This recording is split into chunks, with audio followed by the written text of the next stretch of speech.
All right, it's time for the news review, and I'm joined by Elton Brobe, who is a presidential correspondent, but he's also been a parliamentary correspondent before. Good morning to you, Elton. Good morning, Izzy, and it's good to see you. Good to see you too. I had to come out of my leave just to relieve Anima, so that she can enjoy a little break. She can take a little break.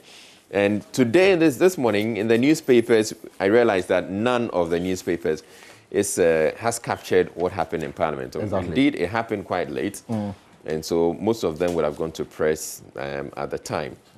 But fortunately, we have Elton Brobe. He, as I indicated, he's a former parliamentary correspondent. I mean, once a parliamentary correspondent, he's still a parliamentary correspondent, even though now he shifted to the presidency. But he understands very well all that happened in Parliament. So I'd want you to, and you follow the proceedings. I did. Indeed, it was live.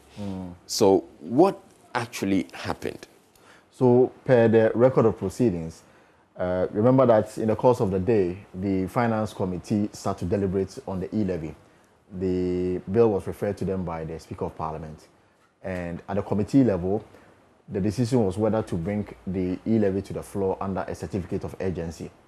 Now, from what we monitored, the minority MPs walked out of that committee meeting. So it was a one-sided decision at the Finance Committee level, recommending for the e-levy to be considered under a certificate of urgency. Now, what that literally means is that we will go through all the stages within one day. Usually, when a bill is referred, it goes to the committee. The committee will now sit on it, report back to the House about whether the bill is worth looking into. Now, they'll have to convince the plenary to accept their report. If the plenary accept their report that the bill is worth going into it, then they will now go through the amendments, looking at the clauses, what needs to be changed, the wording and everything. And that can take days. That's usually the second reading. And then after going through the clauses, amending here and there, they will come back to the House for the third reading. That is where it is passed. So the certificate of urgency seeks to circumvent all everything, saying that we are going through all the stages within a day, and then we'll get it passed. So that was the decision of the Finance Committee, but that looking at the exigencies of the time and the relevance of the bill, we have the view that it should be considered under a certificate of urgency, knowing very well the House is about to go on recess for the Christmas break. But the minority, according to the report that we got from Parliament, stayed out of that decision taken at the committee level. There was a 12-12, and then Kwaku Kwarteng, who was the chair of the committee, counted himself, making it 13 against 12. Or he uses casting. Exactly. And then the matter was brought to the floor of Parliament, and the chairman of the committee had to make the point for the House to accept the fact that, looking at whatever has gone on, there was a need for them to consider the matter under a certificate of agency. That's what brought about the chaos. So they wanted to, the Speaker was saying that they should consider it under a certificate of urgency, but I also heard Haruna Idrisu make some points, suggesting that there were some issues with that request. Exactly. So the minority was against the consideration of the bill under a certificate of urgency. They made their point. But unfortunately, the Speaker of Parliament was not in the chair at the time. And for that reason, the second Deputy Speaker had to take the chair. Now, going through the motion for vote means that you will have 137, 137. And if that number stands, the motion would have been lost. So before he went into division, because after the voice vote, and he said that the yes had it, the minority guys challenged it. And somebody called for a division. So let's have a head count. So before the head count will start, the Speaker made it clear that he will excuse himself as a member of Parliament for Bekwai to allow the second Deputy Speaker to take the chair. So meaning that he will go out of the chamber, come back into the chamber as a member of Parliament for Bekwai, get himself counted, take the seat, get the former MP, who is the second Deputy Speaker, to go out and come back in as a member of Parliament and be counted. So with that kind of arrangement, we will have 138 against 137. And I guess that's what brought about the chaos, which you can see playing out on your screens right now. Eventually, calm was restored, and the second Deputy Speaker, who was presiding, indicated that the House had been adjourned and that proceedings will continue. They will resume this morning. Yeah, they will resume this morning at 9 a.m. The motion has not been taken, meaning the motion will have to be taken still under a certificate of urgency if the approval is that it should go to the Secretary of Agents. Then we'll get to the matter of approving the bill itself. And this morning, as it is, we then will be expecting that the Speaker will somehow... Because according to the majority guys, they could not locate the Speaker. Oseche Mensabon said he had to play so many calls, WhatsApp messaging, none was replied. And the minority is arguing that, well, they're indicating that he had to excuse himself because he wasn't feeling too well. So interesting developments happening. But it's sad that after 30 years of democracy, and this is what we have to show for, that members of parliament will disagree on a matter instead of resorting to dialogue and consensus building. They rather have to turn the whole chamber of parliament into a boxing ring, fighting each other physically for the first time. Is this what we're going to live with for the next 3 years? Well, this isn't the first time. We had the January 6th. Yeah, of course, and it happens sometimes, but this is the first time they're exchanging blows. And I know that this one they'll come and apologize and say that I won't do it again. Anyway, so for those of you who missed out all the drama, we have to bring it back to you. And we'll be talking a bit more about delving into it a lot more. But let's get into the newspapers. What do you have in the Finder? So the Finder has 3,309 murders recorded in 6 years, an average of 552 cases recorded yearly between 2015 and 2020. MPP internal elections start in January. That's according to John Bwedu. 5 suspected assassins gunned down by police. China targets $10 billion investment in Africa for the next 3 years. COVID-19, Ghana places travel restriction on Malta, South Korea, and Israel. Let me take the page 2 of the Finder, and it says that some 3,309 persons were murdered in Ghana between January 1, 2015 and December 31st, 2020. This according to data from the Statistics Research and Monitoring Unit of the Criminal Investigation Department of CID of the Ghana Police Service. This shows that each year alone, since 2015, some 552 lives have been lost. The Ashanti region, there's a breakdown. The data shows that for the past 6 years, the Ashanti region has witnessed an average of 121 murders each year. In terms of actual numbers, it recorded 725, followed by the Bono region, Eastern region, Greater Accra, Western, and Northern. It goes all the way. So the least region is the Upper West region. Ashanti region is leading. Okay. And this is rather disturbing. It's interesting, that Ashanti region is leading because Ashanti region isn't supposed to be the most populous. The most populous, yeah. Christ, it appears to be leading in everything, road crashes and our murders. It's unfortunate, yes. And so on the Finder, the proposed amendment to MPP's constitution, forward-looking, that's according to the Deputy Majority Leader, Alexander Afenyo-Markin. They met in Kumasi on Sunday to allow conference take a decision on some proposed amendments to their constitution. Unfortunately, conference could not take these decisions. What the party did was refer the matter to the National Council of the party to look at the proposal and make some recommendations.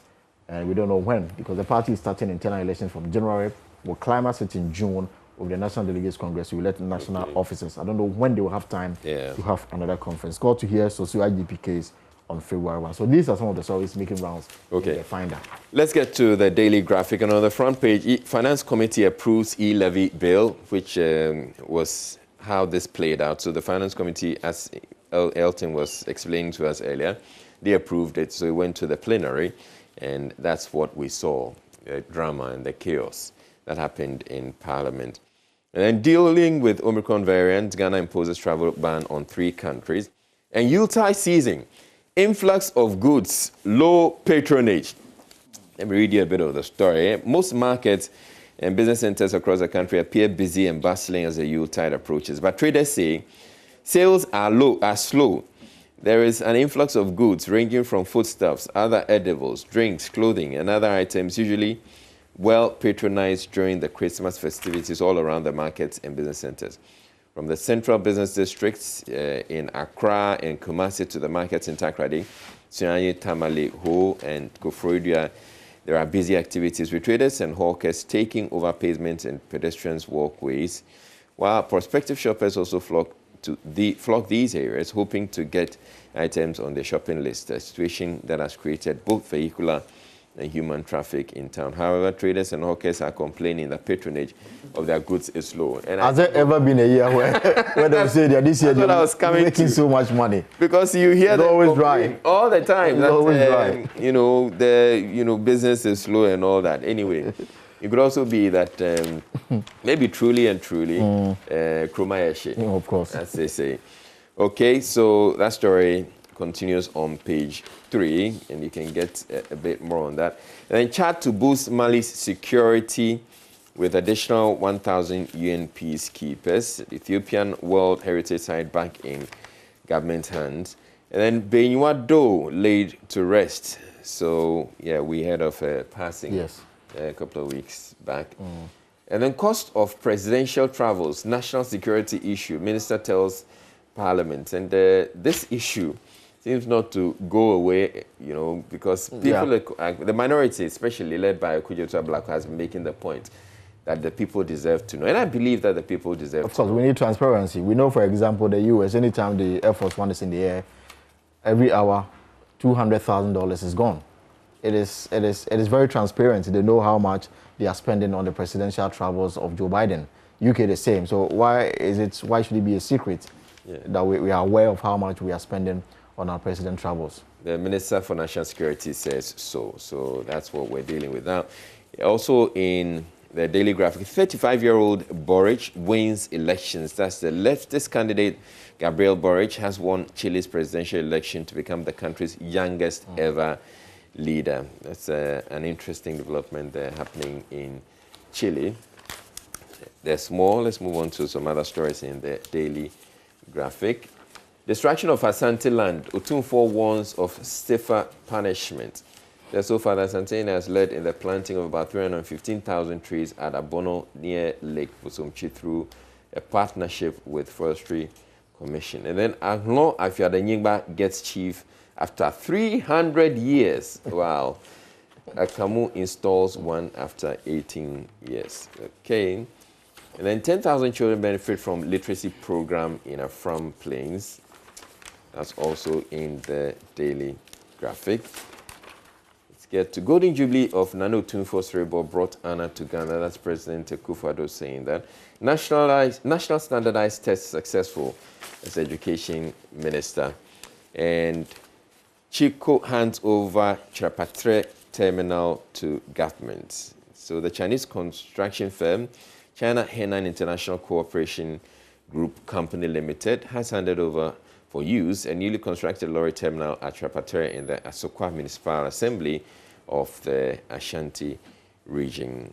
The project is worth £1 million, and it is aimed at easing traffic congestion in the municipality, as well as providing a convenient place for both drivers and passengers to go about their normal activities. Car Powership donates to Jowulu Special School ahead of Yuletide. And in graphic business, revised tax exemptions bill back in Parliament. Free zones firms, churches permanently exempted. Okay, moving on to the other stories. Well, of course, in the Daily Graphic, you're seeing a lot of promotions, so you may want to grab that. Yeah, so yes, even in the Daily Graphic, you're advertising the promotions, just like the traders are saying. They have the goods available, but people are not buying. Now, Finance Committee approves e-levy. That story is on page 16. And then AG lays plea bargaining bill before Parliament. Moving on, be extra vigilant to safeguard territorial integrity. That's the CDS charging the armed forces. Several other. In the center spread, Ghana, 3 others to start fisheries observer program. NSS launches program to support tourism sector. And high cost of treatment, lack of drugs, bane of hepatitis patients. I guess I would wrap it up there. And then go to the back page where children discharged from hospital after Absa Bank settles their bills. Okay, that's nice. Says, our aim is to make a difference in the lives of children whose parents cannot afford the medical bills and are still kept in the hospital. This thing has been going on for a while, and you wonder at some point you have to figure this out, because you keep the people, you're saying the people owe. Yeah. And then you keep them, you detain them in the hospital. But as you detain them in the hospital, you're adding to their bills. Of course. I mean, and they're also occupying space. And they're also occupying space. Especially in this time of COVID, you know, people shouldn't be seen, you know, being kept in hospitals. Anyway. What happens to national health insurance? I mean, for parents of this case, if you should access health service at a public hospital, the chances are that you may go away free. Yeah. Yeah. So. All right. All right. So the Daily Statesman says police killed 5 assassins at Gomwa, arrest 38 in Asamankese clashes, claims of unaccounted for 269 million force. That's according to the Trade Ministry. Government reward responsible small-scale miners. Let me deal with this story. The swift intervention of the Ghana Police Service on Sunday prevented what was said to be an attempt by a group of alleged hired land guards to assassinate Nana Abo Atta II, the chief of Gomwa Fete in the central region. Meanwhile, the police are on a manhunt for 3 persons who were said to be among the group, a group of 8 who attempted to assassinate the chief. The police were said to have been able to foil the alleged assassination plot by killing 5 of the alleged assailants, whilst remaining 3 managed to flee. The police said they received intelligence on the assassination plots and accordingly laid ambush for the assailants who had arrived in a taxi registration number GG3427 with guns. Report indicates that upon reaching the Gomwa Fete Cemetery, the police officer with AK-47 fired at the alleged assailants, leading to the death of 5 of them. Nana Abo Atta II said on Adom FM that he had earlier heard of a plan to assassinate him and his Abusa, but did not give the information any serious thoughts. He says, we initially picked intelligence, but we didn't take it seriously until it happened. So that's the issue. And in the matter relating to Asamankese, some 38 alleged thugs are in the grips of the Asamankese Police Command in the Eastern Region over renewed chieftaincy clashes in the area in which 2 persons were allegedly shot. The suspects were arrested yesterday after they were allegedly hired by the leader of a faction in a local chieftaincy dispute, Asabarema at BSC Kantinka Pobi Asumanim, to aid his installment as a parole chief. The installment ceremony was characterized by sporadic gunshots amidst resistance from some residents believed to be followers of Asabarema Adudakon, the third rival chief. So chieftaincy issues here and there, resulting in assassination attempts and all that. Now there's this that's very worrying. Very worrying. See incidents happening all over the place. Because what it also does is when these things happen, there's chaos in the community. There's chaos. And business cannot happen. People at all. Are scared for their lives, so they go into. At this time when we go into Christmas, this is not what we want to hear. At all. Yeah. So there's this very issue that Osei Chairman Sabonsu has been hammering in the last 10 years. And his argument is that the MPP's constitution must be amended such that incumbent MPs will not be contested at the base, like the parliamentary primaries. Okay. So that you will have like 3 terms before you be contested. You can't come in as a first timer, and then next year you have to submit yourself for another parliamentary primaries. He says that the reason why we have high attrition rate in parliament is that a lot more good materials are leaving parliament because they could not pay, bribes sometimes to get the delegates to vote for them, and it is affecting the work of parliament. And he's been making this argument here and there to allow MPs go at least 2 terms before they are subjected to some kind of a contest. So he may have a point, except there are those who say that the parliamentary, there may be a candidate who's more popular, of course, than the incumbent. And so at that point, why do you put the person forward? Because if you maintain the incumbent MP and he goes to the polls and he loses, he's lost. I mean, that's it. Anyway. So he doesn't go back to parliament. So why would you risk sending an incumbent to go and lose and the party losing that seat instead of sending someone who's more popular to go and win the seat for the party? Now, now the new argument is that he is asking that the party should look at the possibility of allowing all current MPs to go unopposed in the 2023 parliamentary primaries. We'll see how that goes. I mean, it could work for them, of course, but it could also backfire. I mean, it could cost the party. Yeah. So that's what Session Mensa Bonsu for you. Unfortunately, the party could not take decisions on some of these matters, and next year, conference will have another the opportunity to deliberate on this matter, and let's see how that will happen. The University of Ghana branch of the University Teachers Association of Ghana, UTAG, has threatened to embark on a nationwide strike effective next month, January 3rd, 2022. The strike, according to the association, is to protest the National Executive Committee's decision to accept government memorandum of understanding proposing, among others, the payment of a $1,600 research allowance to members of UTAG in a statement signed by the President and Secretary of the University of Ghana branch of UTAG. The association said the NEC confirmed acceptance of an MOA, even though some chapters of the UTAG were opposed to the agreement. The association calls on all other branches to support this decision to disassociate themselves from UTAG national leadership for signing up to a deal that will not further the interests of its members.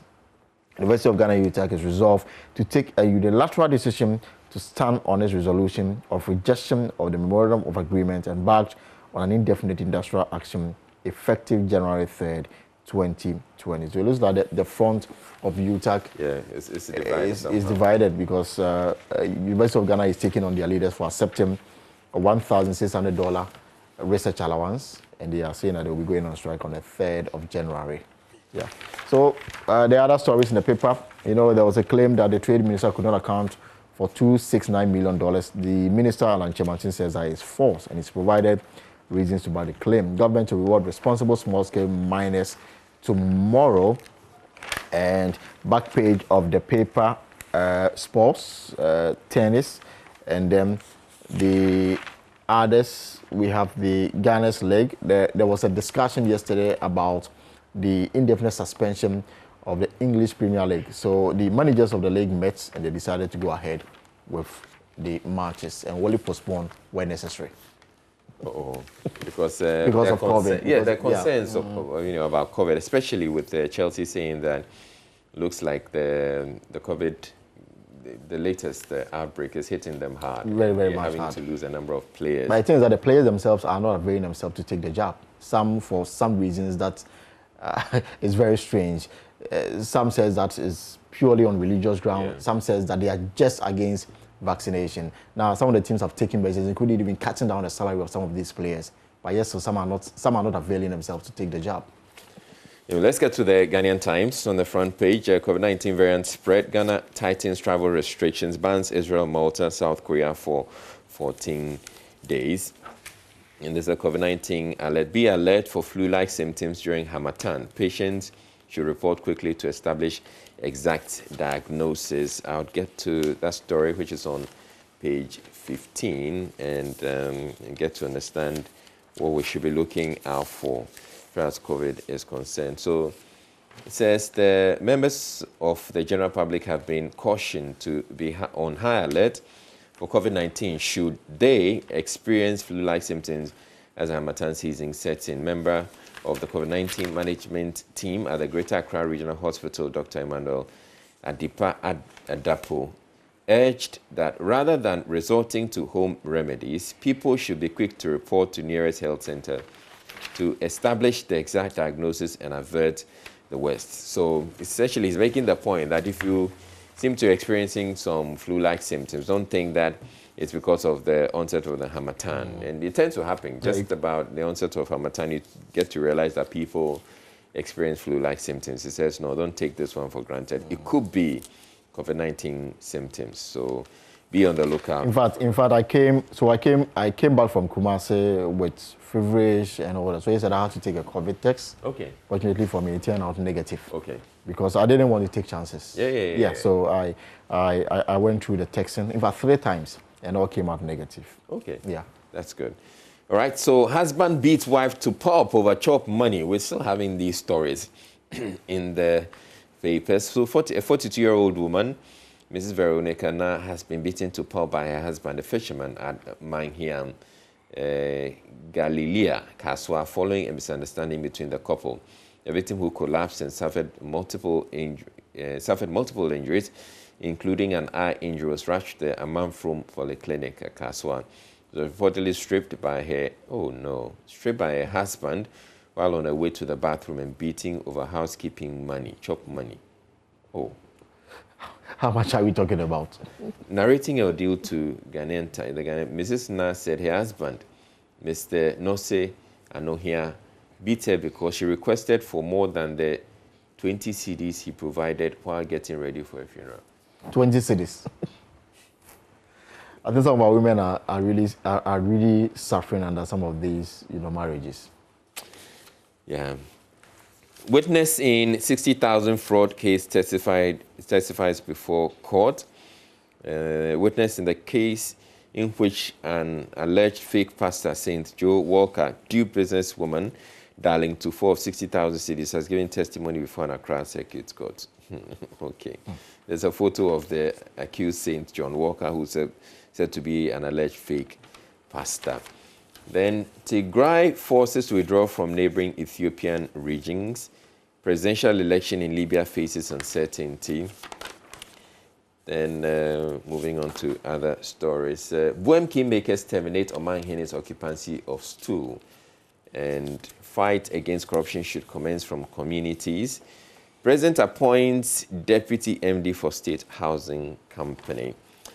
Experts deliberate on good governance for accelerated development. Commercial drivers need more education on road safety, as Alhaji Mahama saying that. Adenta Municipal Assembly adopts 2022-2025 MTDP.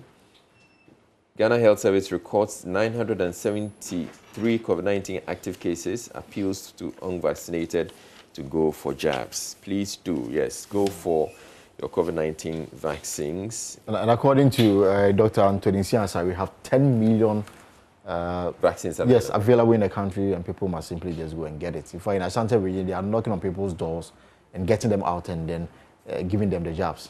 It's concerning that we didn't have the vaccines and we're clamoring for the vaccines. Now the vaccines are available. We don't want to take it.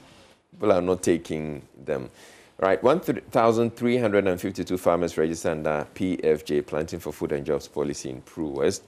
Role of chiefs key to viable petroleum industry, Egbert Fable, saying that Parliament approves £111.4 million for purchase of 6 aircraft for Ghana Armed Forces. So yeah, that's a lot of money.